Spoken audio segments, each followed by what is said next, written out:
Paano ba ako babalik sa buhay na meron ako 2 years ago? Paano ba maging successful sa buhay at huwag maging tamad? Turning 30. So, paano ba ito? Paano ba ako magsasurvive na nandito ako sa isang lugar na hindi ko alam at never akong familiar at all? Paano ba magkaroon ng financial freedom by 30 years old? Because I'm 2 years close to 30. Hoo-hoo, sabi. Paano ba mamamaximize yung pera ko and paano pagtibayin ang stability sa career? Paano ba ako magkakaroon ng sariling house and lot sa isang subdivision na sinasahod kong kulang-kulang 40K lang?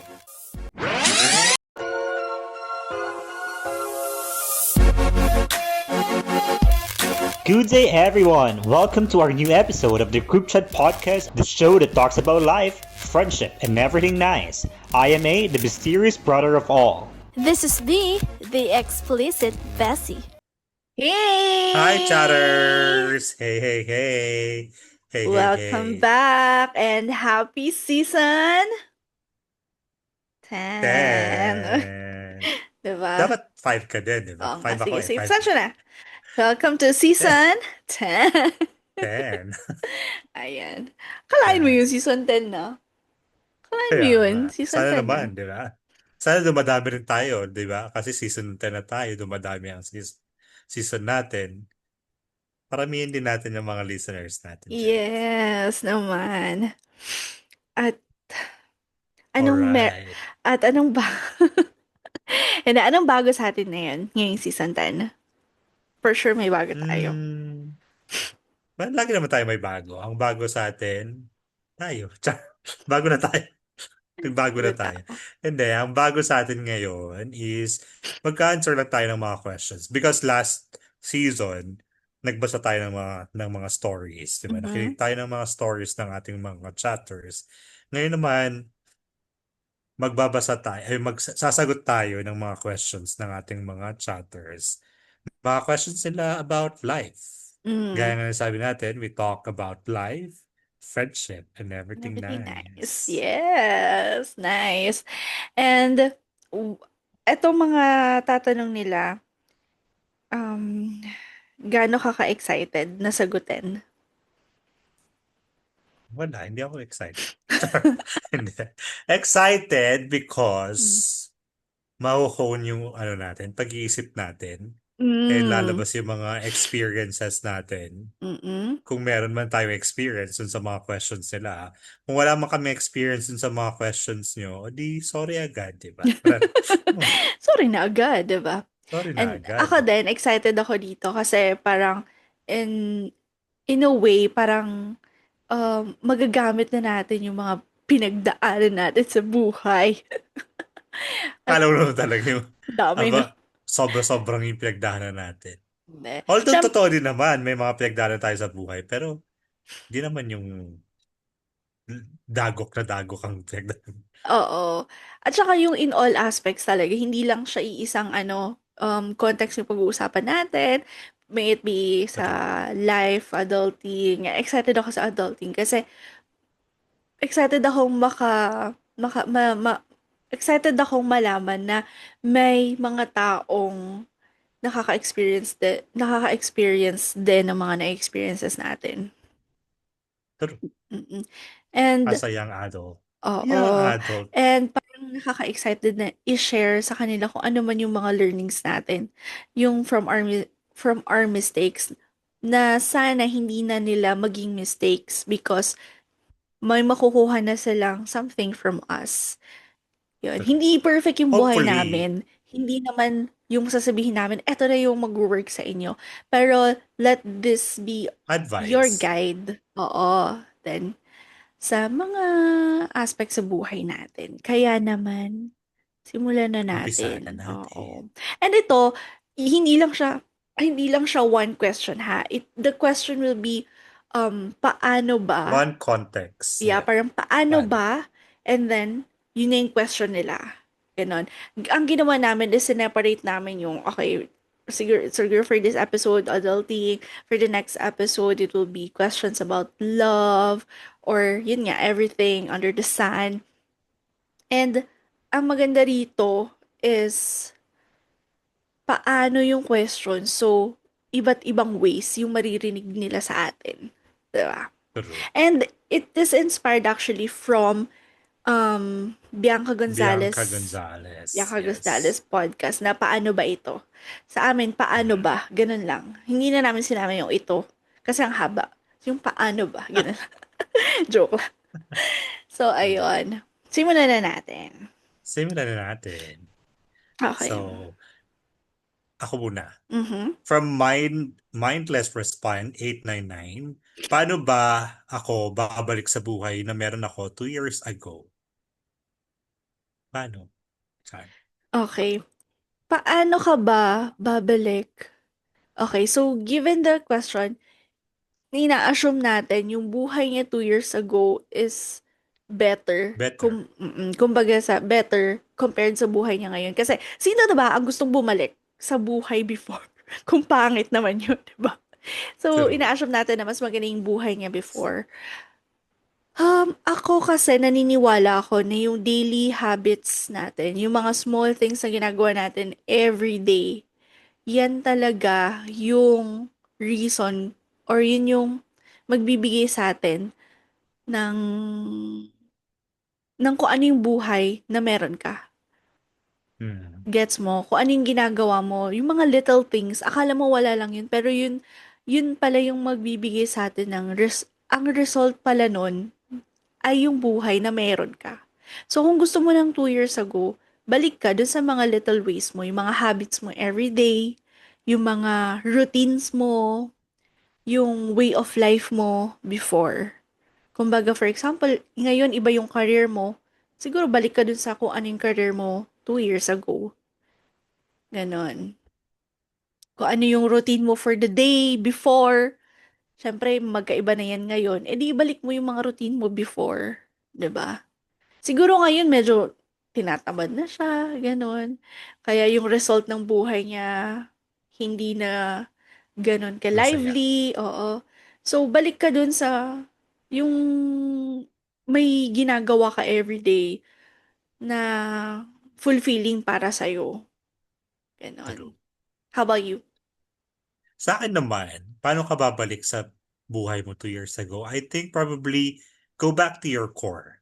Gaya nga yung sabi ni B kanina, na balikan mo kung ano yung mga ginagawa mo before at gawin mo ulit. And hindi lang yon, dapat isipin mo din if yung mga ginagawa mo ba before is benefiting for your life and it will better your life. 'Di ba? Kasi pwede naman natin gawin yung mga ginagawa natin before as long as it is good for our future, 'di ba? Na hindi lang babalik ka kasi because you just want to be happy, but happy ka nga. But is it fulfilling, 'di ba? Dapat isipin mo din na while doing those things that will make you happy, it will also fulfill something inside you Mm. na ano ba talaga yung gusto mong mangyari sa buhay mo? Para malaman mo kung ano ba yung mga dapat mong gawin at bumalik yung kasiyahan mo sa buhay mo. Gaya nga kasi nung sabi namin na we assume that your life before is better and happier than what you are having now. 'Di ba? So go back to your core and know what you really want to have in your life. Mm. Another thing is malaking effect kasi sa pagkatao mo, sa buhay mo, yung environment mo. And yung by environment, I meant yung mga taong nakakasama mo, kung nasaan Mm. ka ngayon, gano'n. So, kung nagbago, kung may mga inalis ka sa buhay mo, and sa tingin mo hindi siya naging helpful ngayon, siguro, that's part of, or that's way then on bringing back to your core na ibalik mo sila sa buhay mo.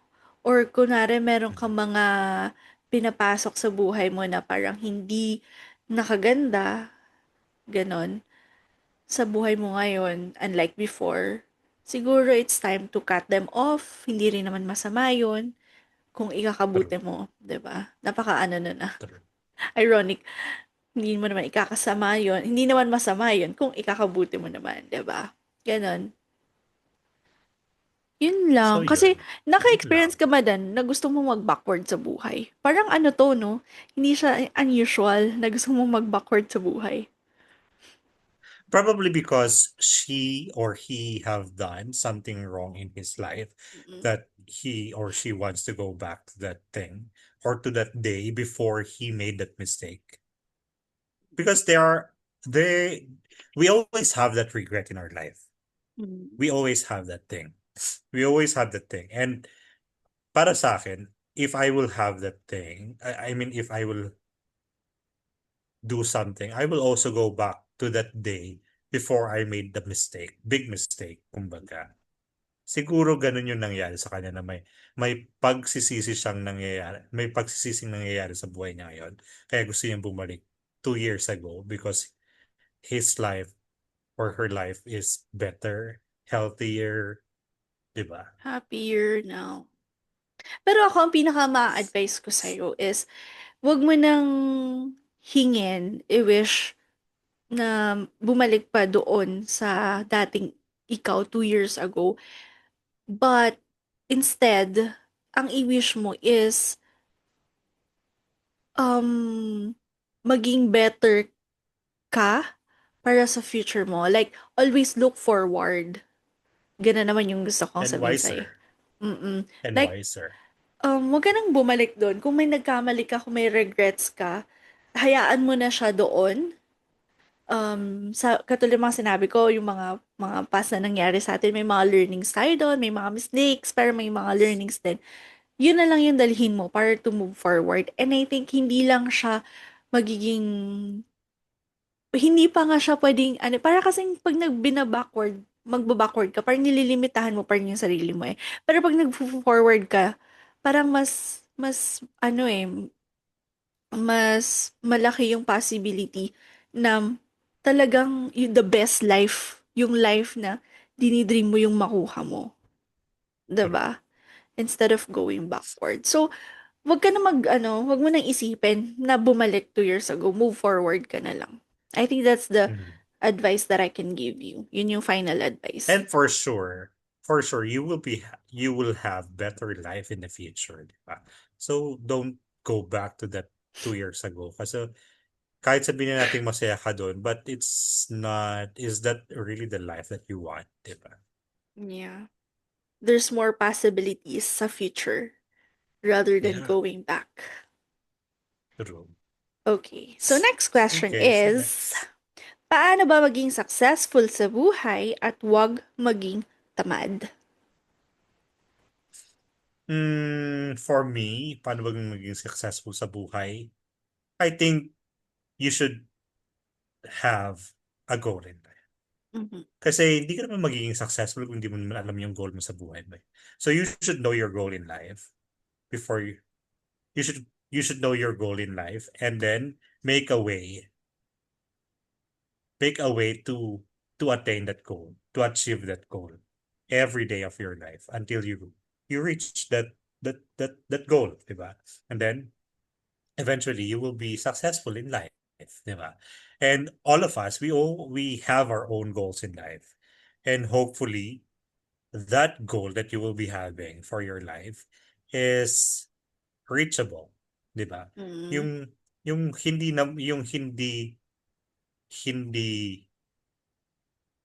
hindi ka paniwala.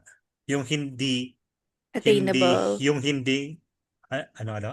Attainable, hindi attainable, Yung ano. hindi attainable, parang gano'n, 'di ba? Parang set daily goals, set weekly goals, monthly goals, yearly goals in your life so that Mm.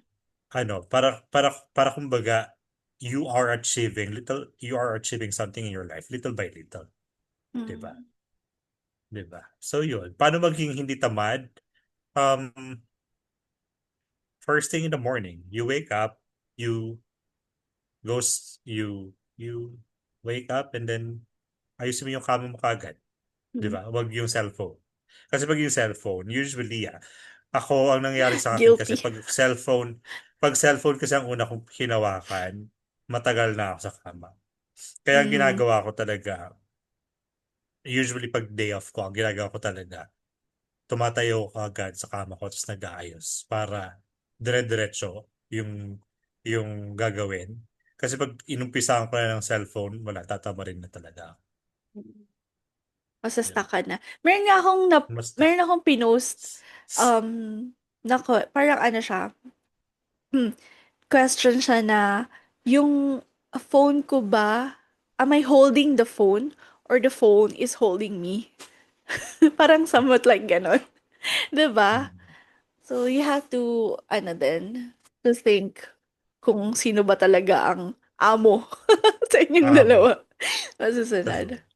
Okay. Ako naman, paano ba maging successful? First, you have to define what is success para sa'yo. Kasi katulad ng sinabi namin dito a lot of times na iba-iba tayo ng definition ng success.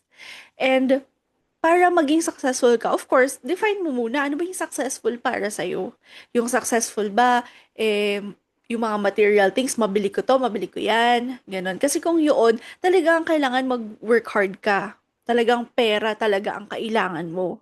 'Di ba? Mm. So, if hindi enough yung pera na kinikita mo ngayon sa isang work mo, kailangan mo mag-add para maging successful ka. Pero kung ang success naman para sa'yo is maging masaya, maging masaya yung family mo, paano ba sila magiging masaya? Like,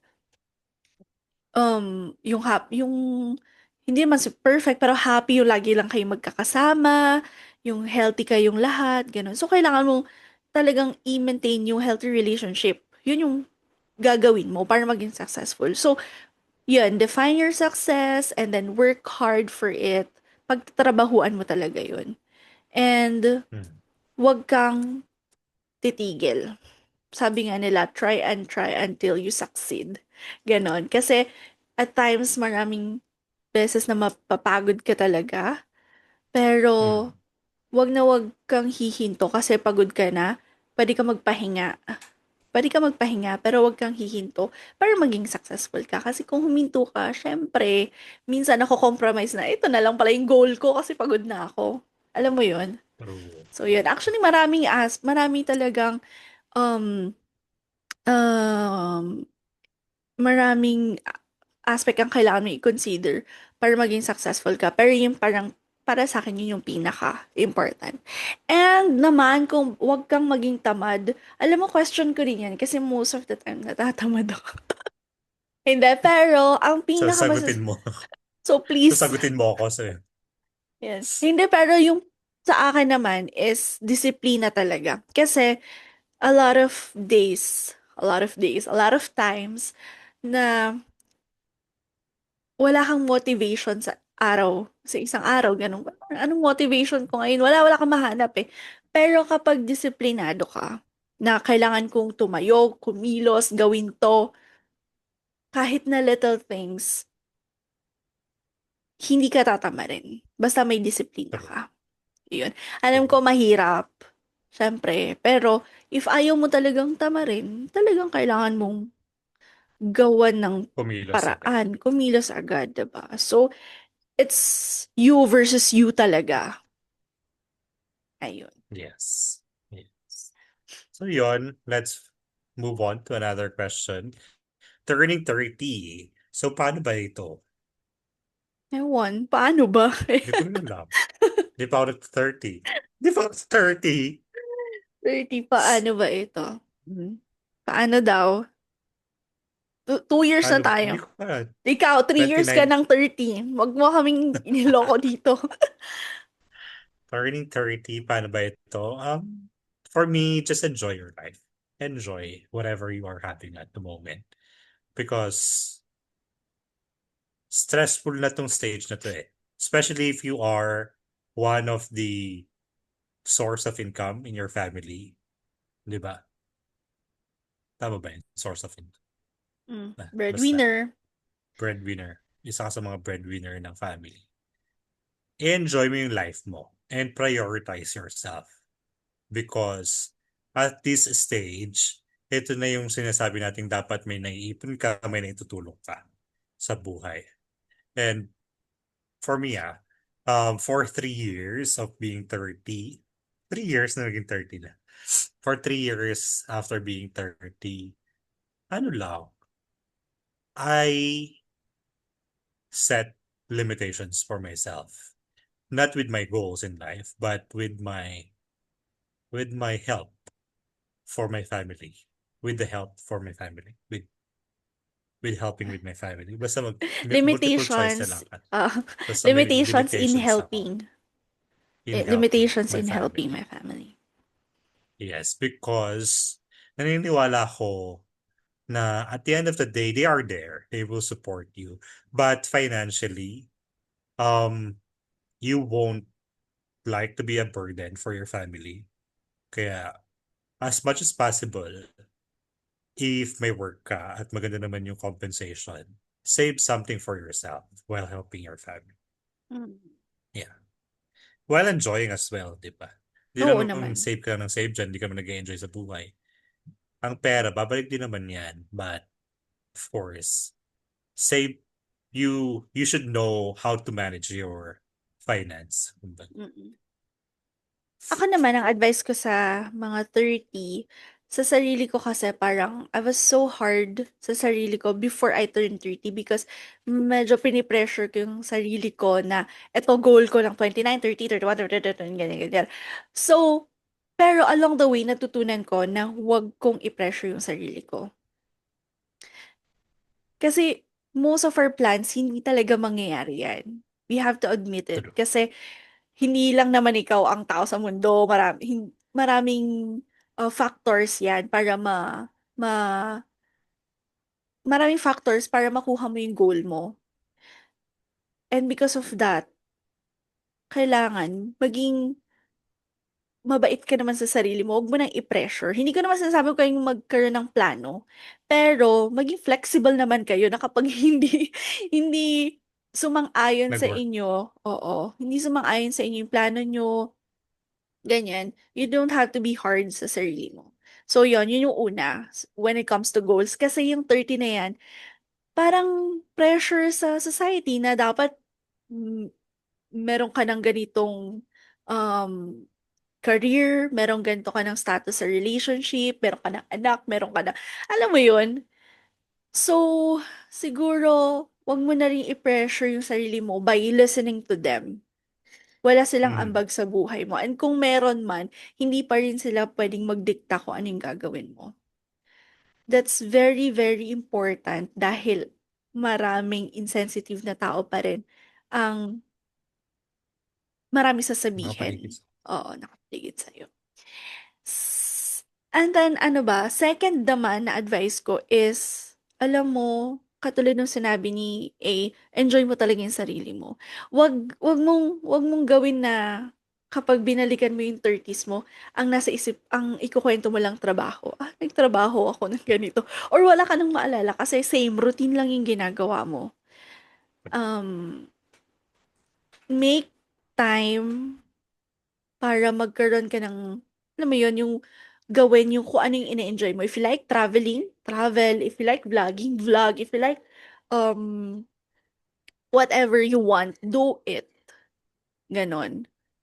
I-priority mo yung sarili mo. True. Yun. So you're Okay, right. so, next is, paano ba ako mag-survive? Sorry.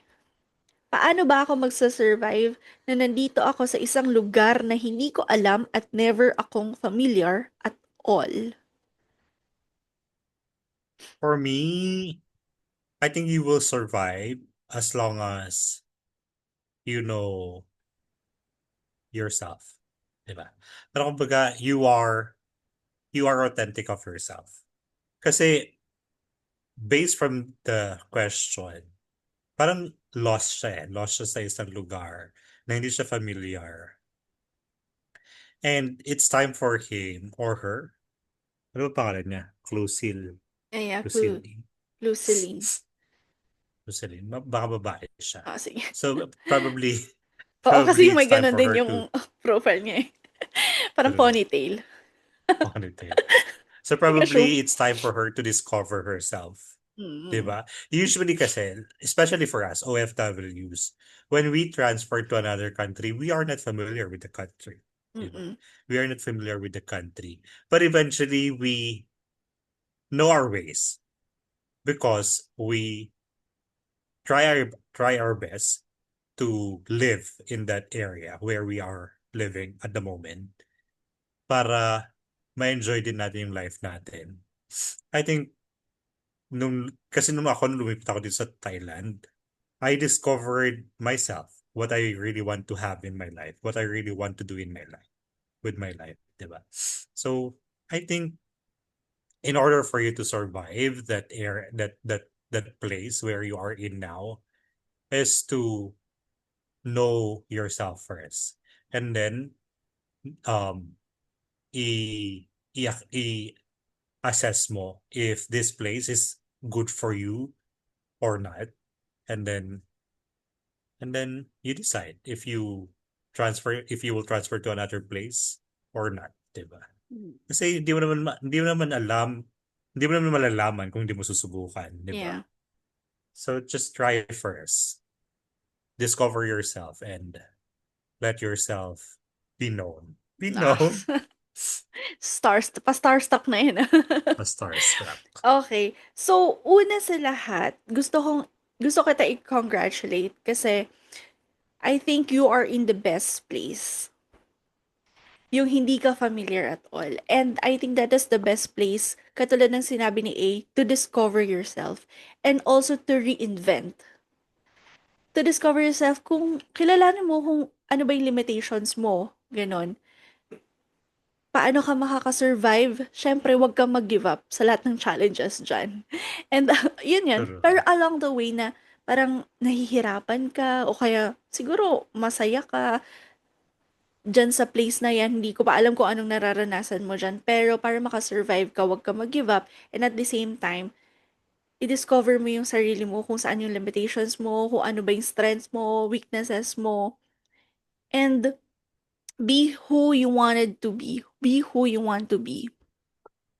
I think that's the best thing na magagawa mo sa isang hindi familiar na lugar.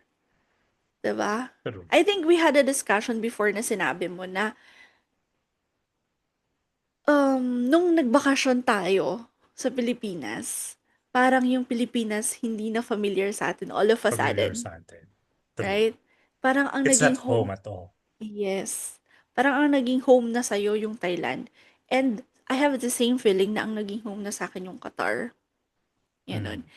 So, having said that,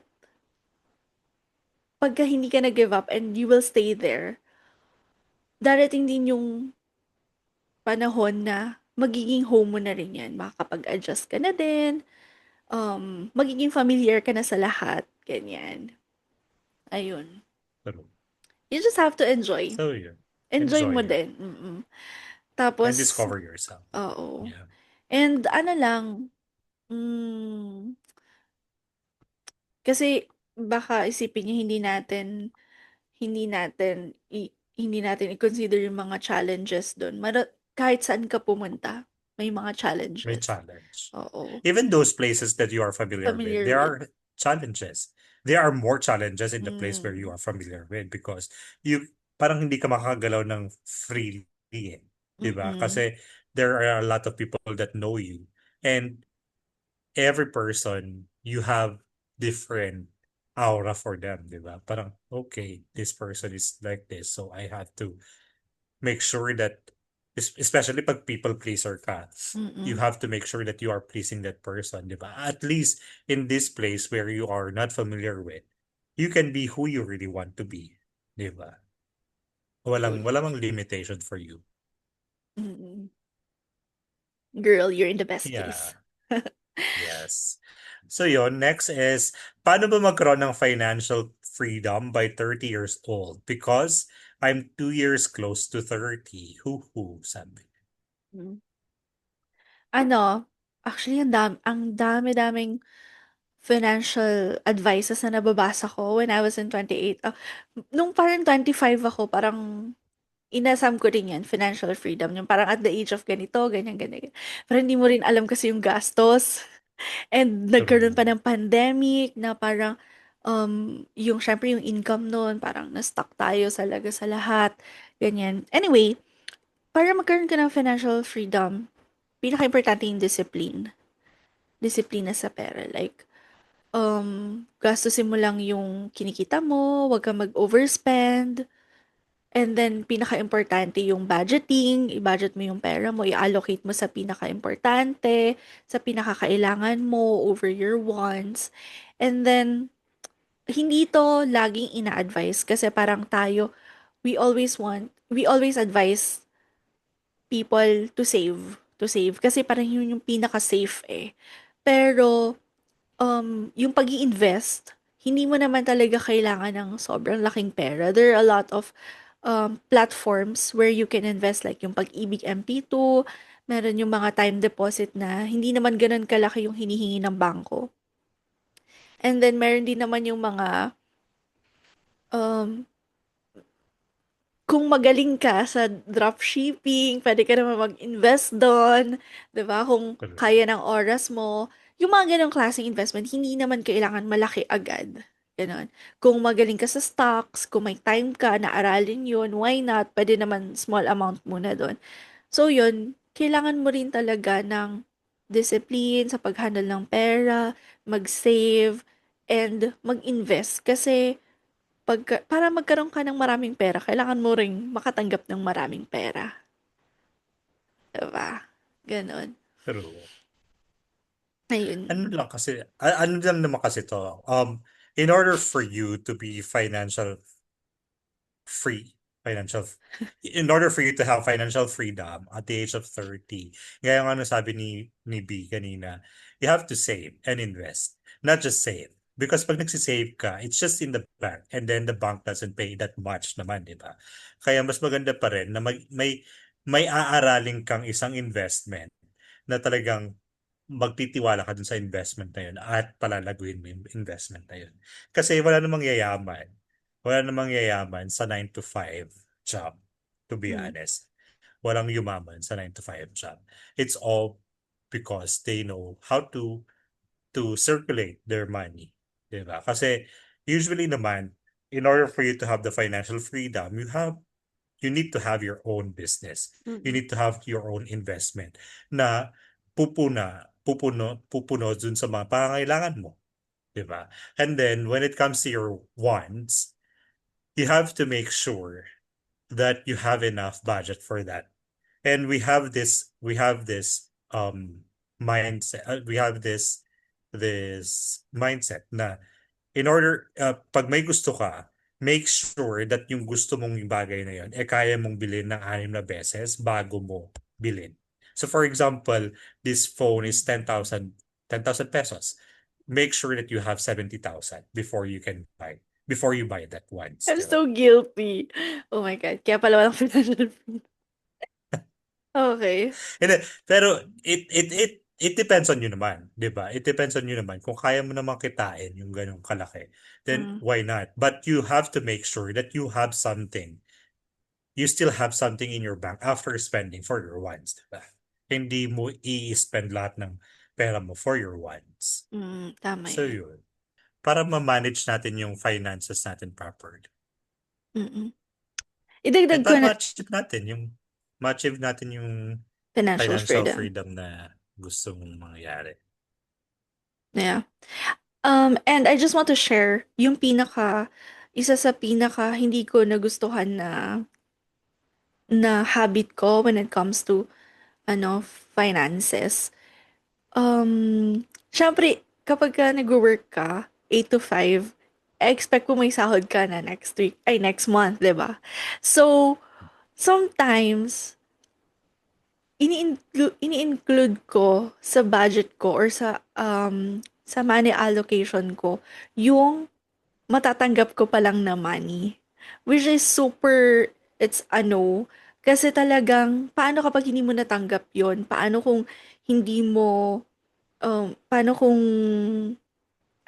may nangyari and then, hindi yung makuha mo or may paglalaanan ka pa pala nun for that month. Basta yung ganon. And, Mm. marami rin ako nababasa na yun yung isa sa common na mistake na parang ina-advance mo yung pagbabudget mo sa perang hindi mo pa Pagbabudget. nahahawakan. Same like, same like kapag ka, same like kapag kunwari nagka-credit ka, ganun. Kasi may nabasa ko kanina, actually kanina ko lang nabasa yun na, ang 20,000 daw na tao yung nagbumibili every day. Tama ba yung, oh my gosh, parang mali pa ata yung sasabihin ko. Pero parang grabe yung laki ng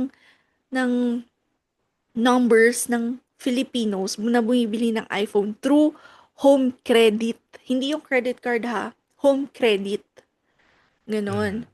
Which is, kung kaya mo naman, why not, 'di ba? Pero kasi mostly sa kanila, hindi nila kaya. Eh, doon na sila nalulubog, 'di ba? Tama-tama. Kaya, mas magandang i-spend mo yung money na meron ka na, kesa yung money na tatanggapin mo pa lang. Ayun. That goes with business as well.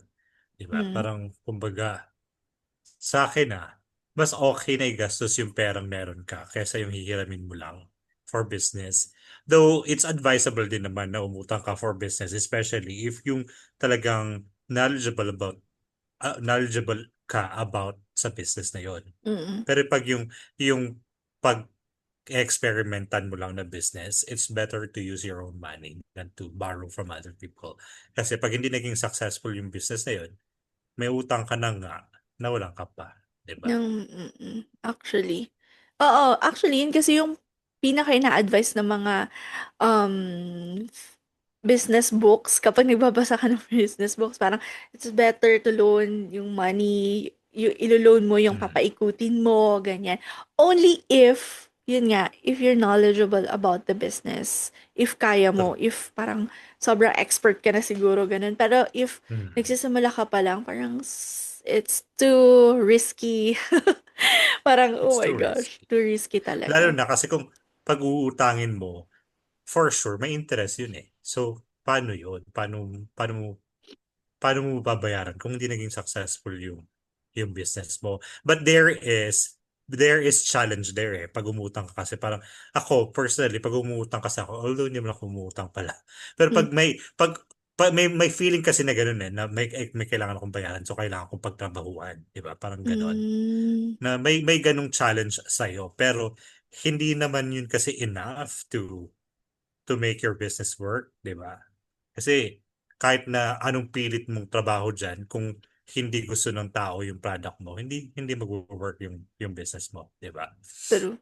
And then yung sinasabi mo kanina, yung dun sa spending the money that you will earn next month, or yeah, parang for me, it's not really a good thing. Ako Mm. ako personally, ang ginagawa ko 50%, I think nasabi ko na dito sa podcast yun na Mm. 50% of my compensation, sinisave ko yun talaga. Hindi ko Mm. siya gagalawin. After, um, yun din yung sinasabi ko kanina na may limit ako sa pagtulong sa family ko kasi I need to allocate the 50% for myself and for my family and for my wants.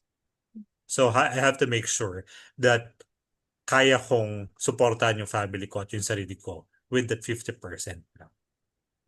Kaya, kunyari may gustong bilhin yung mga kapatid ko para sa parents namin, pag-uusapan muna kung okay, kaya ba or hindi bago bilhin, di ba? Mm. Kasi hindi naman pwedeng sige lang ng sige pero wala naman pala tayong pera, di Mm. ba? True. Talagang discipline So, talaga yun. yun. Discipline ang isa sa Discipline. mga ano, kailangan mo i-consider. So, meron ka pang 2 years, sabi niya, because I'm 2 years close to 30. Wag ka maiyak. True. Enjoy mo lang yan. And syempre, wag ka rin naman masyadong ganun, 'di ba? Kaya ka namin sinasabi na mag-spend ka ng wants mo, pero prioritize mo lang yung need mo. Ganon. Need. Hindi, Yes. hindi masamang mag-spend sa wants, sa mga gusto mo sa buhay, 'di ba? Okay, so next is, paano ba maximize yung pera ko and paano pagtibayin ang stability sa career? Para ba ma-maximize yung pera ko? I think you need to find something that is worth to invest in, 'di ba? Investment talaga. Aralin mo. Investment talaga. Kasi hindi mo maximize yung pera mo kung nasa bangko lang siya. It's not moving. It's dead money kumbaga. So kailangan maghanap ka ng paggagastusan na magiging extra source of income mo aside from your compensation sa company na pinagtatrabuhan mo. And then, ano na yung question ng isa? Paano pagtibayin ang stability sa Activity sa career. career? Just show your skills and make sure that you are improving yourself, 'di ba? Mhm. Kasi hindi magiging stable yung career mo kung ang knowledge mo is from 1999. Iba na yung panahon from now, 'di ba? So Mm. you have to make sure that you are adjusting to the environment as well, 'di ba? Para maging stable ka dyan sa career na meron ka ngayon. So Yeah. yun. So, paano, ma-maximize mo yun through investing. That's the best advice we can give you. Pero, syempre, aralin mo mabuti, mabuti yun. Huwag ka lang labas ng labas ng pera. Kasi ang True. hirap niyan. Though, part siya ng risk, part siya ng investment, pero as much as possible, kung wala ka namang masyadong maraming i-risk. Di ba? Okay. So, pag natalo ka kasi sa mga investment, parang ang ininvest mo na lang is yung learnings na lang. Learnings. Yeah, Oo. Parang na yon, charge to experience, kumbaga. 'Di ba? true. And paano patibayin yung stability sa career? Ang pinakamatagal kong um, work is 6 years. And paano ako naging stable doon sa company na yon? Um, Syempre, ginalingan ko. Bida. Jollibee. Gi Nagpaka-Jollibee. Nung una, parang hindi. Akala kasi ng mga tao talaga, feeling nila nagmamagaling ka or nagbibibo ka. Pero that's really how you work eh. Gusto mo talagang galingan eh. And there's nothing wrong with that. Pero Hmm. you have to set limitations then and you have to learn to say no because most of the time, may mga kakatrabaho kang mag-aabuso because you're a yes man. Okay, so Yeah. yun, preno ka lang doon. Pero okay lang na maging magaling ka. And always say yes to opportunities. Kunwari, for example, binigyan ako ng opportunity to take this position. Why not? Kahit wala akong experience, I said yes because naniniwala ako na meron ako matututunan doon para sa sarili ko and para sa company, para kailangan pa rin nila ako. Di ba? True. Dapat maging asset ka doon sa company. Oh, meron na namang opportunity na ganito to learn. Go for it, ganon. Yun yung mga isa-say yes mo. Pero kunwari yung mga late work na OTY na lang, doon ka mag-no. Yun naman yung, yun naman yung parang kung doon ka na lang, yun na lang yung reason para yun yung reason nila para magstay ka. Kung nag-overtime ka ba? Kung alam mo yun na aabuso ka nila, I think hanap ka na lang. Mas maganda yung healthy working environment kaysa yung stability. True. Ganon. And then, kung gusto mo rin naman stable ka, sa totoo lang din, wag naman yung bare minimum lang yung ibibigay mo. Okay? Hmm. Dapat ibigay mo kung ano yung dapat mong ibigay. Yun, naintindihan mo. And, Pero ano din naman yon. Meron ako taray. kasing meron kasi akong paniniwala sa sarili ko na I work based on how I am paid. With how much I am paid, Mm, 'di ba? So yes. yun. Sa akin lang naman yun. Sa inyo. Oo naman. Bakit ka naman, actually, marami ang nakaka-late na realize yon. Na parang nag-effort naman ako, pero bakit ganito pa rin yung binibigay nila sa akin. Tapos, at the end of the day, ikaw yung kawawa. So, nasa sa'yo na True. yan. Parang, tatansyahin mo na lang. Kumbaga, kilalanin mo na lang yung mga managers, kung anong klase Hmm. silang pagkatao, ganyan.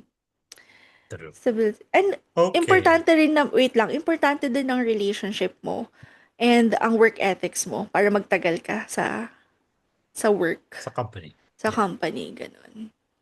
True. So, ayun, kailangan mo rin yun Okay. i-consider. Next! Yeah. Next is, paano ba ako magkakaroon ng sariling house and lot sa isang subdivision na sinasahod kong kulang-kulang 40K lang? From the word kulang-kulang, I will answer you, hindi. Hindi ka makakaroon ng house and lot dyan kung kulang-kulang yung... Sige. Ano, to be honest, hindi siya enough.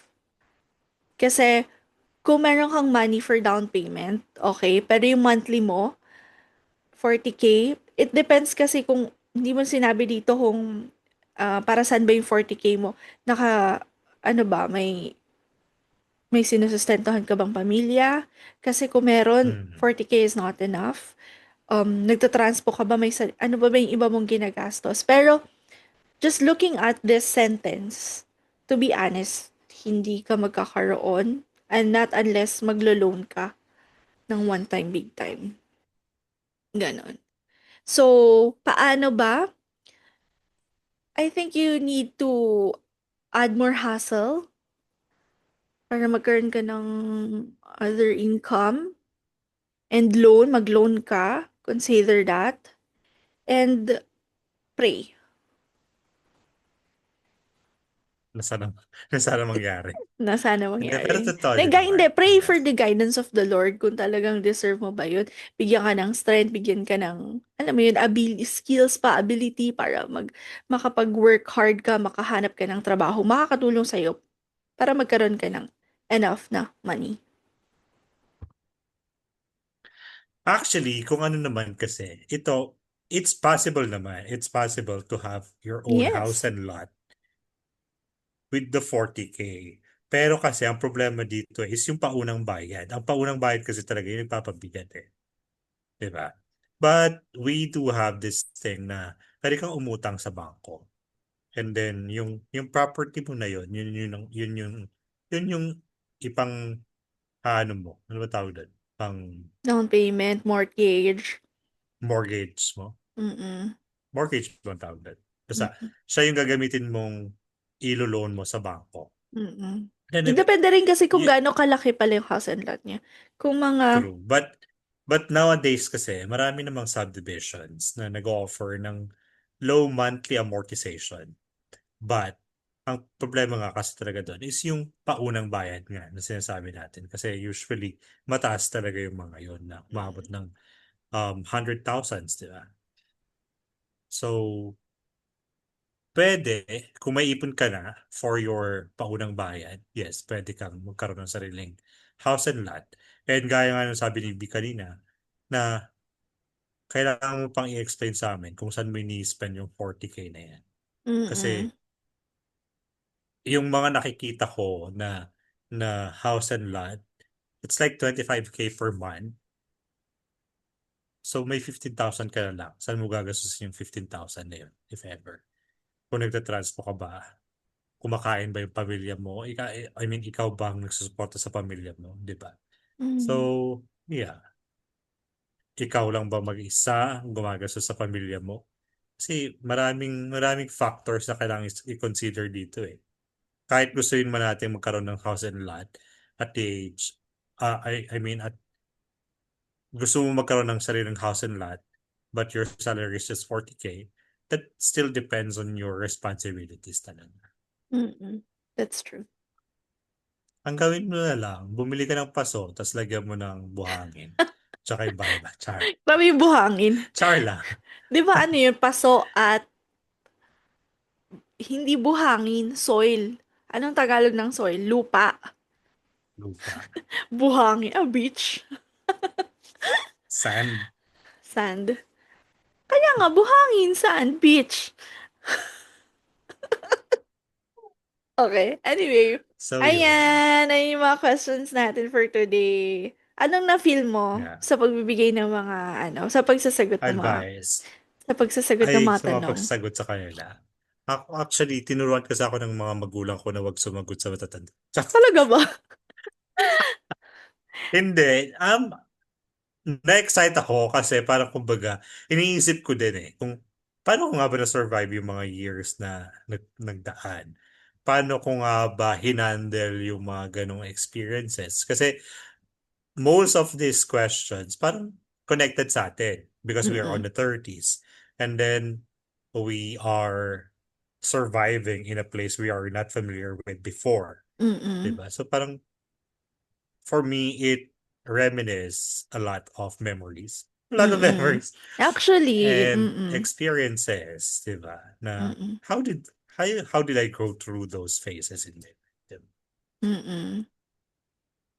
And If masaya na mag-share din ng knowledge, 'di ba? Especially for the financial financial aspect. uh aspect. Mm. Although hindi naman ako mayaman, but yeah, Stable. malapit na din. Yeah, financially stable. Malapit, Oo naman, why uh, not, 'di ba? Yes. financially stable. Mm-mm. So yun, yeah. Ikaw ba? Anong naramdaman mo na Same galing sa'yo? feelings. Same feelings. Same And para, feeling. oo. And ano din, parang nakaka-proud din na, uy, wait lang, napagdaanan ko to. So, okay, i-share ko sa'yo kung paano namin to hinandle. Diba? Hopefully, And, yung mga next questions is may experience din tayo para something masagot like natin ng that. mabuti. True. Yes. So thank you so much for all the questions. We really appreciate your time na pag-type sa mga questions na to. And I hope na kung hindi man sila, yung mga iba ring nakikinig sa atin, sana na may nakuha kayong something from us. True. So Ayun. yun, mga chatters, hello. So yun, mga chatters, para naman mapanood nyo pa ang aming mga previous episodes and seasons, please follow our social media in Facebook, YouTube, TikTok, and Spotify, The Cryptid Podcast with BNB. Yes, and if you have other paano ba to questions, you can just comment there or email us at tgcpodcast.ph@gmail.com. Yes. And kung Yes. meron din kayong gustong isagot, 'di ba? Kung meron kayong mga advices din or mga answers sa mga questions na nasabi namin, feel free to comment. True. And maraming salamat sa mga first batch of our questions. And welcome to our season 10. Yes, more questions to Bye-bye. come. See ya. Bye. See ya. Bye. And that's a wrap. Thank you for listening to our latest episode here in the Group Chat Podcast with ABC. We would be happy to be connected with you guys. Please subscribe and follow us to our channels. For Spotify, the Group Chat. For YouTube, the Group Chat with ABC.